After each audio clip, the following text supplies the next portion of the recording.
سن رہے ہو اور اس وقت مطالعہ کر رہے ہو تو آپ کا ذہن لازماً منتقل ہوا ہوگا، یہی ہے شیعیت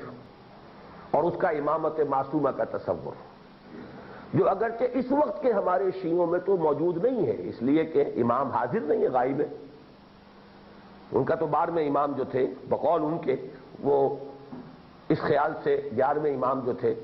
انہوں نے انہیں ایک چھپا دیا تھا کسی کیو میں، کسی غار میں، کہ کہیں انہیں قتل نہ کر دیا جائے۔ اب وہ امام مہدی کہلاتے ہیں ان کے، اور وہ وہیں چھپے ہوئے ہیں، وہ ظاہر ہوں گے۔ تو گویا کہ 1200 برس سے وہ بھی اب امام کے بغیر ہیں، ان کا امام غائب ہے، اس لیے بات واضح نہیں ہوتی۔ اصل شیعیت جو ہے وہ در حقیقت اسماعیلیت ہے، ان کا امام حاضر ہے اور ان کا امام جو ہے وہ انفیلیبل ہے، معصوم عن الخطا، کوئی غلطی نہیں کر سکتا، اور ان کے امام کو حق حاصل ہے قرآن کی جس چیز کو چاہے وہ باطل قرار دے دے، اللہ کے جس حکم کو چاہے وہ منسوخ کر دے، جو حکم چاہے اپنی طرف سے کر دے۔ تو در حقیقت ہمارے ہاں پاپائیت اور یہ سارا جو مذہبی فکر تھا پال کا، اس کا مظہر ثانی یوں سمجھ لیجئے، جو ہمارے ہاں ہوا ہے اسی کا ریپلیکا ہے، یہ اسی کی کاپی ہے، اور وہ بھی در حقیقت ایک یہودی نے سازش کے طور پر حضرت مسیح کے تعلیم کو ختم کرنے کے لیے کیا تھا، اور یہ بھی عبداللہ ابن سبا یہودی کے ذہن کی پیداوار ہے۔ تو یہ چار چیزیں پڑھ لیجئے۔ معیار حق و باطل بائبل نہیں ہے بلکہ کلیسا ہے، اور کلیسا سے مراد چرچ، کلیسا سے مراد ہے پوپ اور اس کے ماتحت مذہبی پیشواؤں کی جماعت۔ نمبر 2، ہر پوپ معصوم عن الخطا اور مطاع ہے، اس لیے اس کے احکام میں چون و چرا کی گنجائش نہیں ہے۔ نمبر 3، مذہب اور مذہبی عقائد میں عقل کو مطلق دخل نہیں ہے، بجا کہے جسے پاپا اسے بجا سمجھو، زبان پوپ کو نقارہ خدا سمجھو۔ یہ بھی وہی اکبر الہ آبادی ہیں جن کے بارے میں چشتی صاحب نے لکھا ہے کہ میرے اور اقبال کے دونوں کے مرشد معنوی۔ یہ بات بھی آپ کو بتا دوں کہ علامہ اقبال نے اکبر الہ آبادی کے انتقال پر جو تعزیتی خط لکھا تھا ان کے بیٹے کو، اس میں یہ الفاظ تھے کہ آپ کے والد مرحوم میرے مرشد معنوی تھے، میں انہیں اپنا مرشد مانتا ہوں۔ تو اقبال کے در حقیقت 2 مرشد ہیں ان کے اپنے قول کے مطابق، ایک پیر روم مولانا رومی اور دوسرے اکبر الہ آبادی۔ بدقسمتی سے اکبر الہ آبادی مشہور ہوئے ہیں صرف مزاحیہ اپنے اشعار کے حوالے سے، ورنہ ان کے ہاں بڑی گہری حکمت ہے، بہت گہرا تصوف ہے، بہت گہرا فلسفہ، بہت سادہ زبان میں ہے۔ یہ ایک علیحدہ بحث تھی۔ بہرحال دیکھیں یہاں کس خوبصورتی سے بجا کہے جسے پاپا اسے بجا سمجھو۔ اب وہ جو پرانی کہاوت چلی آ رہی تھی کہ زبان خلق کو نقارہ خدا سمجھو، وہ خلق نکال کے پوپ، زبان پوپ کو نقارہ خدا سمجھو، جو زبان پوپ سے جو نکل آئے بس وہی اللہ کی بات ہے، وہی حق ہے۔ نمبر 4، کلیسائی روایات کا انکار بھی کفر ہے۔ نمبر 5، پوپ اور کلیسا کو گناہ معاف کرنے کا اختیار حاصل ہے۔ نمبر 6، کلیسا کے علاوہ کسی شخص کو بائبل لکھنے کا حق حاصل نہیں ہے۔ یہ سمجھیے کہ جیسے برہمنوں نے اپنے مقام کو محفوظ کرنے کے لیے کچھ ایکسکلوسیو رائٹس اپنے لیے اختیار کر لیے تھے، شودروں کا تو خیر حق یہ بھی نہیں تھا کہ وہ وید کا کوئی لفظ سن بھی سکے۔ اگر کوئی شودر جو ہے اس کے کان میں کہیں سے گزرتے ہوئے کوئی وید کا کوئی لفظ بھی پڑ گیا تو اس کے کان میں سیسا پلا کر ڈال دیا جائے گا اور اس کی سماعت ہمیشہ کے لیے ختم کر دی جائے گی۔ تو اس قسم کے جو ہیں انہوں نے ایک بدترین قسم کی جسے تھیوکریسی کہا جاتا ہے وہ وجود میں آئی۔ اس تھیوکریسی کا رد عمل ہے پھر، اب یہ بھی پڑھ لیجئے، دال۔ 13ویں اور 14ویں صدی عیسوی میں اندلس کے مشہور فلسفی ابن رشد، اور یہ یورپ میں کہلاتے ایوروس، ابن رشد متوفی 1168 عیسوی کی تمام تصانیف کا ترجمہ لاطینی زبان میں ہو گیا، اور 15ویں صدی میں اس کی تمام تصانیف اٹلی اور فرانس کی یونیورسٹیوں کے نصاب تعلیم میں شامل ہو گئیں۔ یہ کیسے ہوا یہ بھی یہاں نہیں لکھا انہوں نے، وہ بات سمجھ لیجئے کہ دور بنو عباس میں مسلمانوں نے، خلفاء جو عباسی ہیں، انہوں نے علم کی سرپرستی کی، انہوں نے یونان سے جو بھی فرار ہو کر آئے تھے فلسفی، حکیم، سائنسدان، ان سب کو بہت ان کا اعزاز کیا، اکرام کیا۔ تمام کتابیں جو ہیں وہ گریک سے عربی کے اندر ٹرانسلیٹ ہوئیں، اس سے وہ علم، سائنس، فلسفہ، منطق، یہ اس کا ایک سیلاب آ گیا۔ یہی سیلاب پھر ہسپانیہ کی یونیورسٹیوں کے ذریعے سے یورپ میں داخل ہو گیا۔ اب ہسپانیہ، اس کی قرطبہ اور غرناطہ کی یونیورسٹیاں، جیسے ہمارے نوجوان جاتے رہے، اب 100 برس ہونے کو آئے ہیں کہ جو بھی علم حاصل کرنا چاہتا تھا یورپ جاتا تھا، انگلستان جاتا تھا، یہ اس کے کچھ عرصہ ہوا ہے کہ اب وہ امریکہ سب سے بڑا علم کا مرکز بنا ہے، لوگ جاتے ہیں۔ ایسے ہی یہ جو 3 ممالک قریب ترین ہیں سینٹرل یورپ کے، جرمنی، فرانس اور اٹلی، ان سے نوجوان جاتے تھے قرطبہ اور غرناطہ کی یونیورسٹیوں میں تعلیم حاصل کرنے۔ وہاں سے وہ ساری انفیکشن لے کر آئے، علم کی اور فلسفے کی اور منطق کی اور حکمت کی۔ اب یہاں پر ان کے ذریعے سے جو یہ یورپ کے یہ ممالک ہیں،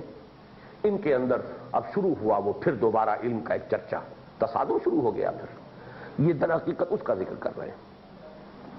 ان تصانیف کی بدولت یورپ 1000 سال بعد ارسطو کے فلسفے سے واقف ہوا،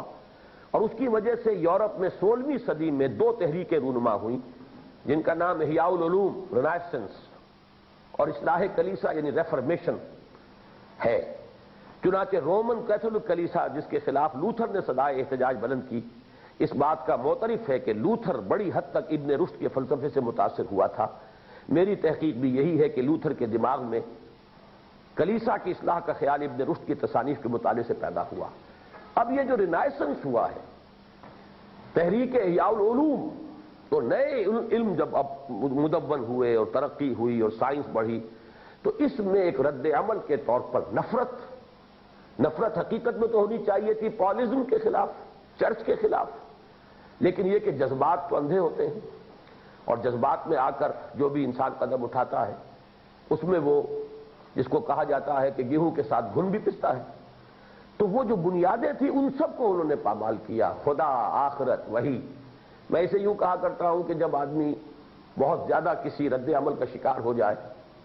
تو وہ صرف بلبل کو نہیں مارتا، بلکہ جس ٹہنی پہ بلبل بیٹھا اسے بھی کاٹتا ہے۔ اور یہی حال اس وقت جو ہے سندھ میں ہوا ہے۔ سندھ میں جو یہ سندھی نیشنلزم کی تحریک ابھری ہے، میں نے اس کا جب موازنہ کیا ہے بنگالی نیشنلزم کی تحریک سے، تو ایک فرق مجھے نظر آیا۔ بنگال میں بھی رد عمل تھا ویسٹ پاکستان کی ڈومینیشن کا، لیکن چونکہ وہ ایک علیحدہ خطہ تھا، اس کا سیپریٹ ہو جانا آسان تھا، تو سیپریٹسٹ جو موومنٹ تھی اس نے صرف مغربی پاکستان کے خلاف پروپیگنڈا کیا، اسلام کے خلاف نہیں کیا، کوئی ضرورت ہی نہیں تھی۔ لیکن سندھ میں جب تحریک اٹھی ہے سیپریٹسٹ، تو اس نے صرف اس پر اکتفا نہیں کی ہے کہ نظریہ پاکستان یا پاکستان کے تصور کے خلاف اقدام کرے، بلکہ اس نے مذہب کو اپنا ہدف بنایا، اس لیے کہ مذہب کی ٹہنی پر یہ بلبل چہچہاتا ہے پاکستان کا، ٹہنی کٹے گی تو یہ بلبل ختم ہوگا، یہ ہے فلسفہ۔ اس اعتبار سے میں نے کہا تھا کہ شدید تر ہے یہ تحریک اپنے اصول کے اعتبار سے، اپنے آغاز کے اعتبار سے بنگلہ دیش کی تحریک سے کئی گنا زیادہ یہ مضر ہے، اس لیے کہ یہاں تو مذہب پر پھر حملہ ہوا ہے، اور یہ محسوس کیا جی ایم سید نے کہ جب تک مذہب کی گرفت کمزور نہیں پڑتی ہے پاکستان کو کمزور نہیں کیا جا سکتا، اس لیے کہ یہ مذہب کے نام پر وجود میں آیا۔ تو یہ ہے در حقیقت فرق۔ اسی کی مثال یہ ہے کہ یورپ میں پھر جب علوم کی نئی تدوین ہوئی ہے اور سائنس کی ڈیولپمنٹ ہوئی ہے، تو انہوں نے مذہب کا قلع قمع کیا ہے، اور مذہب کے خلاف ایک رد عمل اور ریئیکشن کے نتیجے میں یہ جدید تہذیب وجود میں آئی ہے، جس کے ہم نے یہ بنیادی نقطہ نظر کو ڈیفائن کیا ہے کہ اس میں پیور سائنٹیفک جو ہے بات کوئی اگر کرے گا سائنسدان تو کہے گا صاحب ہم نہ انکار کرتے نہ اقرار کرتے، ہو سکتا ہے خدا ہو سکتا ہے نہ ہو سکتا ہے روح ہو سکتا ہے نہ ہو سکتا ہے موت کے بعد بھی زندگی ہے، ہو سکتا ہے نہ ہو۔ بہرحال یہ ہمارا فیلڈ نہیں ہے، اس لیے کہ سائنس جو ہے اس میدان میں قدم ہی نہیں رکھتی، یہ آپ جانے، فلسفی جانے، اہل مذہب جانے، اٹس ناٹ اوور ڈومین۔ ہم تو ان پر کائنات یہ تو ہے نا، آخر اس کو ہم دیکھیں گے، اسٹڈی کریں گے، اس کو ناپیں گے، اس کی پہنائیوں کی سیر کریں گے، جائیں گے۔ اسی طریقے سے جسم یا مادہ اب یہ ہے، بالفعل ہے، اس کی بہتری، اس کی بھلائی، اس کو ایکسپلائٹ کرنا، اس کو استعمال کرنا بہتر سے بہتر انداز میں، جو موسٹ پروڈکٹیو انداز میں، اور یہ کہ حیات دنیاوی اس کی بہتری، اس کو معاشرہ اچھا ہو، سب کو کھانے کو ملتا ہو، ایکسپلائٹیشن نہ ہو، یہاں ظلم نہ ہو، یہ کام کرنا ہے، تو ساری توجہ جو ہے اس پر مرتکز ہوتی۔ یہ در حقیقت نتیجہ ہے، اور نوٹ کر لیجئے، اس کو میں پرسوں کے جمعے کے اپنی تقریر میں پھر مزید نمایاں کروں گا کہ سورہ کہف میں چونکہ اسی کا تذکرہ ہے، وَيُنذِرَ الَّذِينَ قَالُوا اتَّخَذَ اللَّهُ وَلَدًا، یہ تہذیب جو اس وقت دنیا میں ہے آج میں بھول گیا لانا، ورنہ آج جو نوائے وقت میں آیا ہے، جو عبدالرشید صاحب ایک کالم لکھا کرتے ہیں، میاں عبدالرشید صاحب، تو جو تصنیف ہے ڈاکٹر جاوید اقبال کی، اس سے ایک اقتباس اس میں آیا ہے۔ علامہ اقبال کی ایک تقریر ہے 1931 کی جو انہوں نے لندن میں کی ہے، تو انہوں نے کہا کہ میں نے 1907 میں پیشن گوئی کی تھی کہ یہ تہذیب جو ہے یہ خودکشی کرے گی، یہ تہذیب اپنے خنجر سے آپ ہی خودکشی کرے گی، لیکن یہ کہ مجھے خود بھی اس وقت تک پوری طرح اندازہ نہیں تھا۔ ایک شعر تو میں نے کہہ دیا تھا، تمہاری تہذیب اپنے خنجر سے آپ ہی خودکشی کرے گی، جو شاخ نازک پہ آشیانہ بنے گا ناپائیدار ہوگا۔ لیکن یہ ہے کہ چند ہی سالوں کے بعد جو پہلی جنگ عظیم ہوئی ہے، اس نے ثابت کر دیا کہ میری پیشن گوئی درست تھی۔ اس کے بعد ایک اور جنگ عظیم ہو چکی ہے، اور میں چونکہ آج کل جو جمعے میں بیان کر رہا ہوں سورہ کہف کا کہ کچھ مضامین، اس میں حوالہ بھی دے رہا ہوں مولانا مناظر حسن گیلانی رحمۃ اللہ علیہ، تو انہوں نے خاص طور پر ان آیات جو سورہ کہف کی ابتدائی آیات ہیں ان کے حوالے سے یہی بات کہی ہے، لِيُنذِرَ بَأْسًا شَدِيدًا مِّن لَّدُنْهُ، ایک بہت بڑی جنگ جو اللہ تعالیٰ کی طرف سے ہوگی خاص، اس کے لیے خبردار کرنا ہے۔ اور وہ جنگ عظیم اصل تو وہ ہے جو تیسری جنگ عظیم آئے گی۔ دوسری جنگ عظیم میں تو ایک ایٹم بم نے معاملہ چکا دیا تھا، اب اگر کہیں ٹکراؤ ہوا تو جب وہ ہزاروں ایٹم بم جو ہے گریں گے اس کرۂ ارضی پر تو کیا ہوگا، اس کے لیے جو الفاظ ہے 7ویں نمبر آیت میں،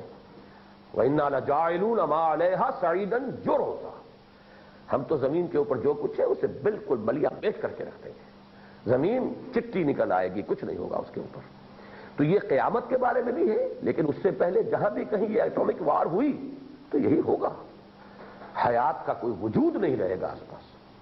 تو یہ سب کچھ جو ہے، اور یہ سب نتیجہ کس کا ہے؟ یہ تہذیب در حقیقت وہی مادی تہذیب،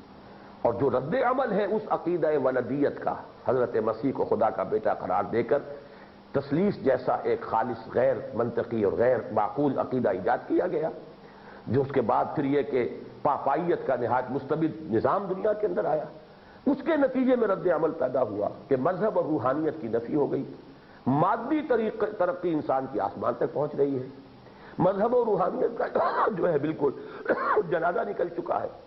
یہ گیپ ہے جس کی وجہ سے کہ یہ در حقیقت یہ عذاب الہی جو ہے اس نے یہ شکل اختیار کی ہے کہ اب کوئی بہت بڑی بڑی جنگ جو ہے وہ نوع انسانی کا مقدر بنے گی۔ 2 بن چکی ہیں اس صدی کے اندر، تیسری اللہ ہی بہتر جانتا ہے کب وہ ٹریگر جو ہے، بات تو صرف معمولی سی ہوتی ہے۔ پہلی جنگ عظیم بھی ایک معمولی سے واقعے پہ شروع ہو گئی تھی، اسی طریقے پر ہی بڑی بڑی جنگیں دنیا میں جو ہے بڑے چھوٹے چھوٹے واقعات سے شروع ہو جاتی ہیں۔ تو واللہ عالم، بہرحال یہ میں نے آپ کے سامنے اس کا پس منظر رکھ دیا ہے کہ یہ سارا تہذیب کا اس رخ پر مڑ جانا یہ در حقیقت ایک طویل تاریخی پس منظر اپنے پیچھے رکھتا ہے،